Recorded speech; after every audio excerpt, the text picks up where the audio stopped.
হচ্ছে, তুই কি বাড়ি চল, তুই দুপুরবেলা থাকিস না। শোন, বেশি মাথাপুরি করতে আসিস না, যা তো এখান থেকে, আমাকে জ্বালাস না, আমার যা মনে তাই হোক। তাতে তোর কি রে, তোর কি জোড়া, তুই এখান থেকে, আমি না তোকে সহ্য করতে পারি না, তুই যা তো। তুই আমার এখানে এসেছিস, তোকে তো মরতেই হবে। তোর খুব যে সাহস রে, মর তুই।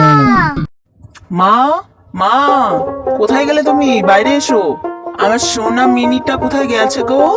ওকে দেখতে পাচ্ছি না তো। কোথায় আর যাবে, ওই মা মোড়াটাকে রেখে দিয়ে গিয়ে তোর বউটা আমাকে জ্বালিয়ে ভালো, একটা মেয়েটা যা হয়েছে না। আরে ছন্দা, তুই এরকম করছিস কেন? মা, কি হয়েছে? কাঁদছিস কেন, বল। সেই নদীর পাড়ে ওই জঙ্গলের পাশে মিলি ছিল, আপনাকে বারবার বললাম যে শিগগিরই চল, না হলে ভূতটা আসবে, ও এলো না। আরে আমার কপাল পুরো, আমার একটা মেয়ে, সেও